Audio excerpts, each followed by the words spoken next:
നമ്മൾ എന്തായാലും ഈ കല്യാണം നടത്താൻ പോണില്ല. പിന്നെ എന്തിനാ വേഷം കിട്ടില്ല മോളാത്തേക്ക്? അച്ഛന്റെ വെറും നേരം പൊക്കളല്ലേ ഇതൊക്കെ. ചുമ്മാ അമ്മേ. ആ അപ്പൊ ഇറങ്ങല്ലേ? അവിടെ ASP മോൻ പോവാൻ ധൃതി കാണിക്കണോ? ചെല്ലെ. നീ ഞങ്ങളെ അവമാനിക്കാൻ മനഃപൂർവ്വം കച്ചകെട്ടി ഇറങ്ങിയിരിക്കണോ? അങ്ങനെയാണെങ്കിൽ അങ്ങനെ. അച്ഛനെന്ത് IAS IPS ഒക്കെ കാണുമ്പോ ഇത്ര ആക്രാന്തം? വിദ്യാഭ്യാസ മന്ത്രി ആയതുകൊണ്ടാണോ വിദ്യാഭ്യാസം കുറവായതുകൊണ്ടാണോ? അല്ല പറഞ്ഞു കൊടുക്ക സാറേ, ഇംഗ്ലീഷ് അക്ഷരം കൊണ്ട് എന്താ അത്ര ഭ്രമമെന്ന്? ദേ ഒരു IPS-കാരനെ പിടിച്ച് ലീവ് എടുപ്പിച്ചിട്ട് ഫൈനാൻസിങ് കമ്പനി തുടങ്ങിയിരിക്കുക. അത് പിന്നെ അഴിമതിയിലൂടെ കിട്ടിയ കള്ളപ്പണം സൂക്ഷിക്കാൻ മറ്റൊരു മാർഗം വേണ്ടേ എന്ന് ചിലര് പറയുമെന്ന്. ഇപ്പതാ കളക്ടറെ കൊണ്ട് ലീവ് എടുപ്പിക്കാൻ പോവാ 5 സ്റ്റാർ ഹോട്ടൽ തുടങ്ങാൻ. ഇതുമൂലം രാജ്യത്തിന് നഷ്ടപ്പെടുന്നത് ഒരു IAS-കാരന്റെ IPS-കാരന്റെയും സേവന. അയ്യോ, അതോർത്ത് സാർ സങ്കടപ്പെടരുത്. ഇവരുടെ സേവനം നഷ്ടമാകുന്നതുകൊണ്ട് രാജ്യത്തിന് ഗുണമേ ഉള്ളൂ, ദോഷമില്ല. അത് മോൻ സാർ മനസ്സിലാക്കണം. അച്ഛന് വെട്ടിപ്പിടിക്കാനും ഷോ കാണിക്കാനും എന്തിനാ സ്വന്തം കുട്ടികളുടെ ഇഷ്ടങ്ങൾ കുരുതി കൊടുക്കുന്നത്? അച്ഛനോട് ഞാൻ പറഞ്ഞല്ലേ മീനുട്ടിയുടെ ഇഷ്ടത്തെ കുറിച്ച്. ഇനിയെങ്കിലും അച്ഛൻ അവൾ ആഗ്രഹിച്ച കല്യാണം നടത്തി കൊടുക്ക്. ഇല്ല, ഞാൻ ജീവിച്ചിരിക്കുമ്പോ ഞാൻ തീരുമാനിച്ച കല്യാണം നടക്കൂ. എന്തിനാ അച്ഛൻ എത്ര വാശി? ഞാനും അച്ഛന്റെ മോൻ തന്നെയാ. അതേ വാശി തന്നെ ഞാൻ പറയാ. ഞാൻ ജീവിച്ചിരിപ്പുണ്ടെങ്കിൽ അവൾ ആഗ്രഹിച്ച കല്യാണം നടക്കൂ. കാണാം. ഇതൊന്നും ഞാനത്ര വലിയ കാര്യമാക്കുന്നില്ല സർ. എന്റെ തീരുമാനങ്ങൾക്ക് മാറ്റമില്ല. പക്ഷെ പ്രശ്നം അതല്ല. പെണ്ണിന്റെ സ്നേഹബന്ധത്തിന് സ്ട്രോങ് ആയി സപ്പോർട്ട് ചെയ്യുന്ന ഒരാള് കുടുംബത്തിൽ തന്നെ ഉള്ളപ്പോ അവനെ വീട്ടിൽ നിന്ന് അടിച്ച് പുറത്താക്കി പടിയടച്ച് വിടണം വെച്ചാൽ പത്രക്കാർ വേറെ കഥകൾ ഉണ്ടാക്കും. ഇത് കൊല്ലാനും വയ്യ വളർത്താനും വയ്യ എന്ന് പറഞ്ഞ അവസ്ഥയിലപ്പോ അച്ഛൻ ടെൻഷൻ അടിച്ച് വെറുതെ BP കൂട്ടല്ലേ? സർ, എനിക്കൊരു കോൺഫിഡൻസ് ഉണ്ട്. ഞാൻ ഇറങ്ങുന്നു. സർ, ഒരു മിനിറ്റ്. ഇനി എന്താ ചെയ്യേണ്ടതെന്ന് ഞാൻ പറയാതെ സാറിന് അറിയാലോ. അച്ഛൻ്റെ മൊബൈൽ ഒന്ന് തന്നേ.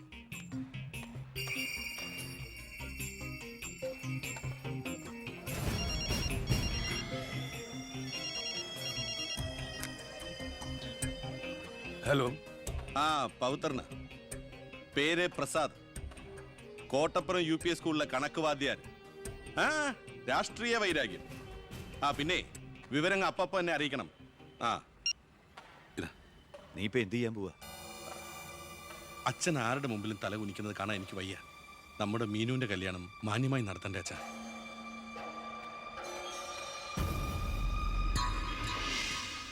ഇപ്പൊ പോയിക്കോ. നമുക്ക് വൈകുന്നേരം അമ്പലത്തിൽ വെച്ച് കാണാം. അമ്പലത്തിൽ വരുമ്പോ പറയും ലൈബ്രറിയിൽ വെച്ച് കാണാന്ന്. ലൈബ്രറിയിൽ വരുമ്പോ പറയും പ്ലീസ്, ഇത് സ്കൂളാണ്. ആണോ? ഞാൻ വിചാരിച്ചു മാർക്കറ്റ് ആണെന്ന്. ദേ ഞാനൊരു കാര്യം പറയാം. എന്റെ കല്യാണം ഉറപ്പിച്ചല്ലേ ഉള്ളൂ, കഴിഞ്ഞിട്ടില്ലല്ലോ. അന്ന് കളിയാക്കി വിളിച്ച ഇനി ഇങ്ങനെ ഒഴിപ്പാൻ തന്നെയാണ് പ്ലാനെങ്കിൽ ഞാൻ അയാളെ കെട്ടിയങ്ങ് പോവും. ഓ ആയിക്കോട്ടെ. എന്നിട്ടേ ഞങ്ങൾക്കുണ്ടാവുന്ന കുട്ടിയെ ഞാൻ ഇവിടെ തന്നെ പഠിപ്പിക്കും. എന്നിട്ട് കൊച്ചിനെ നോക്കി പറഞ്ഞാൽ മതി, എനിക്ക് പിറക്കാതെ പോയ മകനാണല്ലോ നീ എന്ന്. കേട്ടോ മീനുട്ടി? എനിക്ക് വേറെ പണിയുണ്ട്, ഞാൻ പോവാ. ഓ, ഇങ്ങനെ ഒരു മണിക്കൂസിനെയാണല്ലോ ഈശ്വര ഞാൻ സ്നേഹിച്ചത്. ഇന്ത്യയുടെ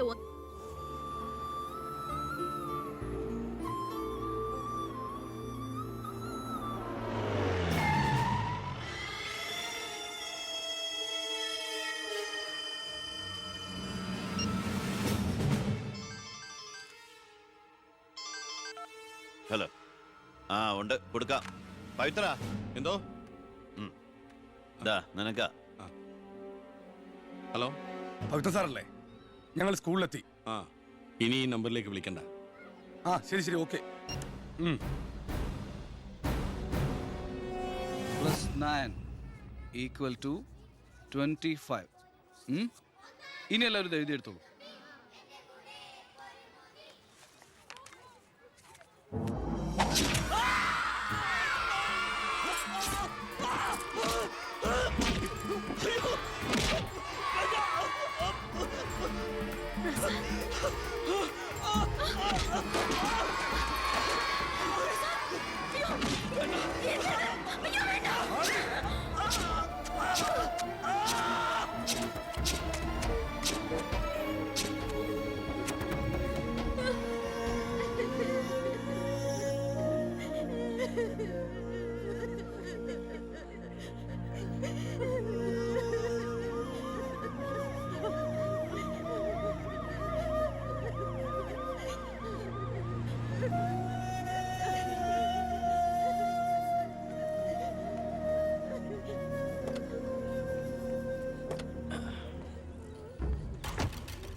എന്താടോ ചത്തവന്റെ പേര്? പ്രസാദ്. അച്ഛന്റെ പേര് നാരായണൻ.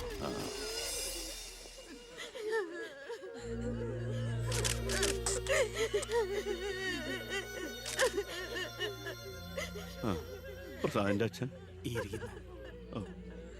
ഞാനാണ് പ്രസാദ് എപ്പോഴും പറയുമായിരുന്നു അച്ഛനെ കുറിച്ച്. വിഷമിക്കരുത്.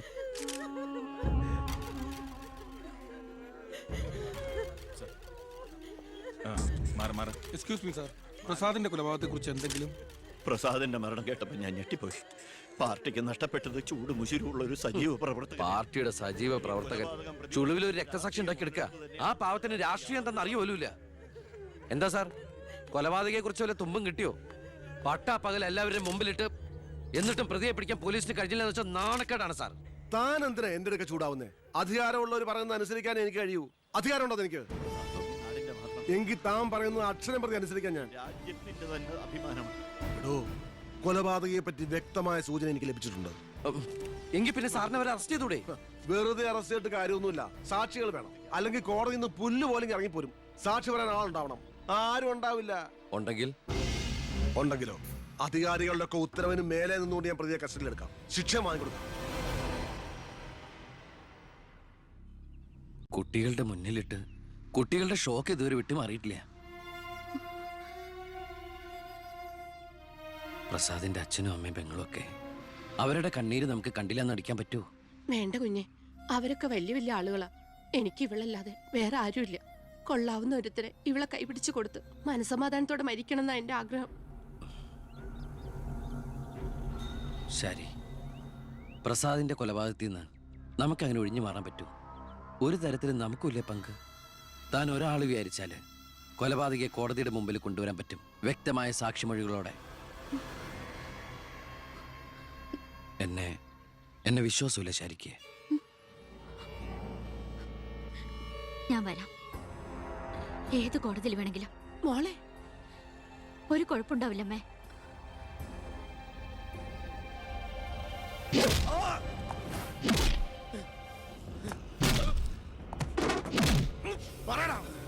നീ ചെയ്തത് ഇവനാണ് മുഖ്യപ്രതി വെട്ടൂർ ശിവൻ. ഇതൊരു രാഷ്ട്രീയ കൊലപാതകമായി വളച്ചൊടിച്ചതിന് പിന്നിൽ ആരാണെന്ന് ഇവൻ അറിയാം. പക്ഷെ നീ കാരണം എന്റെ പെങ്ങള് പോലീസ് സ്റ്റേഷനായി പോയി. സാറിവിടെ നിൽക്കണോ? അല്ലെങ്കിൽ ഞാൻ നിന്നെ കൊണ്ട് പറയിപ്പിച്ചനെ കേട്ടോ. ഞാൻ നിൽക്കുന്നത് താൻ കാര്യാക്കണ്ട. കൊടുക്കടോ. തന്റെ പെങ്ങളെ കെട്ടായിരുന്നവനല്ലേ ഇവൻ കൊന്നത്. അപ്പൊ പിന്നെ ഞാൻ ഇടിക്കുന്നതിനേക്കാൾ പവർ തന്റെ കഴിക്കാം. നോക്കി നിൽക്കാതെ കൊടുക്കണോ.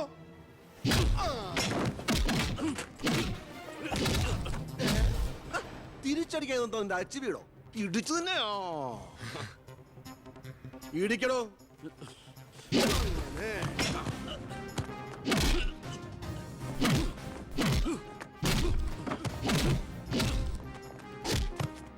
എന്താണോ നോക്കി നിൽക്കുന്നത്?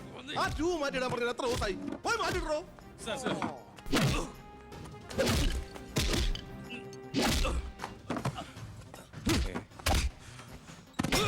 എന്താ സാർ? ഒന്നുമില്ലടോ. പോലീസ് സ്റ്റേഷനിൽ കൊണ്ടുവന്ന് പ്രതി ഓടി രക്ഷപ്പെടാൻ ശ്രമിച്ചു. പിടികൂടിയപ്പോ പറ്റിയ മുറിവുകളാണ് ദേഹത്തെന്ന് FIR എഴുതി ചേർത്ത്. സാർ,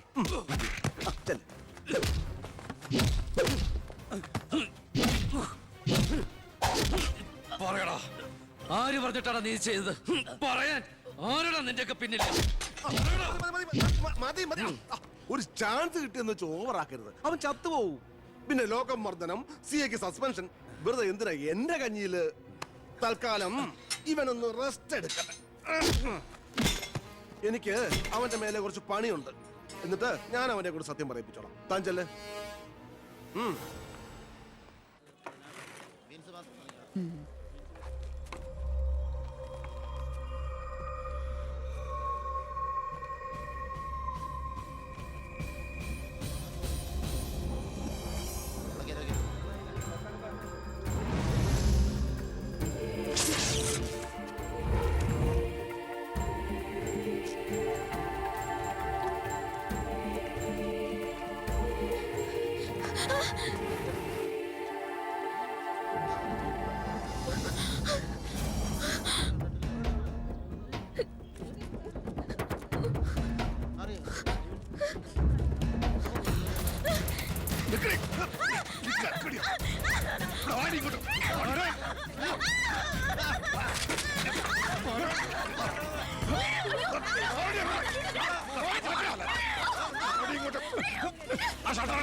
നീ എന്താ കോടതി പോണെന്നോ സാക്ഷി പറയുന്നൊക്കെ കേട്ടല്ലോ?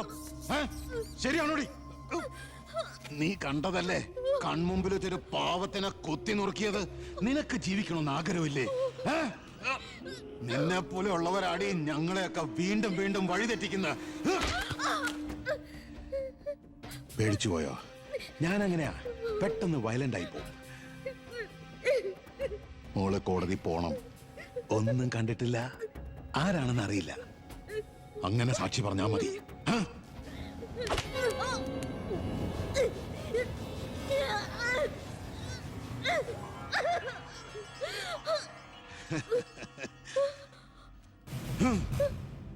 ഇനി ഇതിന്റെ പേരിൽ നമ്മൾ തമ്മിൽ കാണേണ്ടി വരരുത്.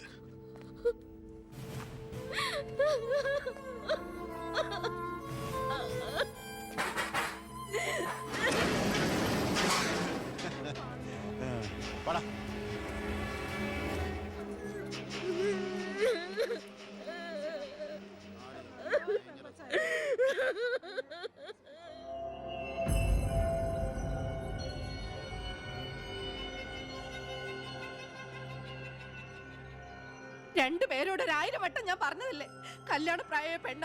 ഇനി ആരിവളെ എല്ലാം തൊലച്ചില്ലേ? അതിനിപ്പോ ഒന്നും സംഭവിച്ചില്ലല്ലോ. ആര് വിശ്വസിക്കും?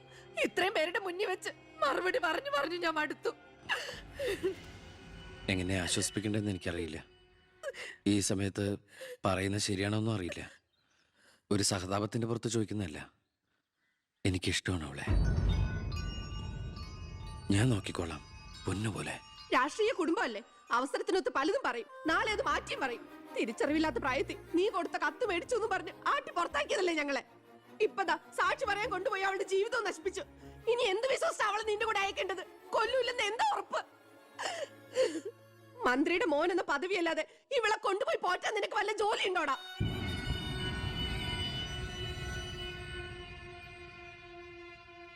ഇനി മേലാൽ ഇമാതിരി വർത്താനം പറഞ്ഞ് ഈ വീടിന്റെ പരിസരത്തെങ്ങാനും വന്ന ദേവകിയുടെ ശരിക്കുള്ള സ്വഭാവം നീ അറിയും. അമ്മേ, നീ ഒന്നും ഉണ്ടായിരടി. ഇറങ്ങി പോകുന്നുണ്ടോ?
നിന്നെ ഒഴിവാക്കി നിന്റെ പെങ്ങളെ എങ്ങനെ കെട്ടിക്കാൻ പറ്റുമെന്ന് ആലോചിച്ച് നിന്റെ അച്ഛനും അളിയന്മാരും കൂടി തലമുണ്ടാക്കുമ്പോഴാ ദൈവം ഇങ്ങനൊരു അവസരം എന്നെ മുന്നിൽ എത്തിച്ചെന്നത്.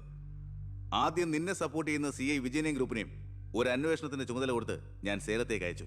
ഇനി ഇവിടെ വെച്ച് നിനക്ക് രണ്ട് തന്നാലും കൊന്നാലും ചോദിക്കാൻ ആരുമില്ല. പക്ഷെ എന്ത് ചെയ്യാൻ പറ്റും, നീ എന്റെ അളിയനാകാൻ പോലെ. ഒരേ ഒരു അളിയൻ. ഒരു പ്രതിയെ പിടിച്ചാൽ 24 മണിക്കൂറിനകം കോടതിയിൽ ഹാജരാക്കണമെന്ന നിയമം. പക്ഷെ നിന്റെ കാര്യത്തിൽ ഞാൻ പറയുന്ന റൂൾസ്. എന്തായാലും എന്റെ കല്യാണം കഴിയുന്നവരെ അളിയൻ ഈ മുക്കയും ക്യാമ്പിൽ തന്നെ കിടന്നു എന്റെ ഈ കല്യാണക്കുറിയും വായിച്ചോണ്ട്. എന്നാ പിന്നെ കല്യാണത്തിന് ശേഷം തറവാട്ടി നമുക്ക് കാണാം. വരട്ടടാ അളിയ.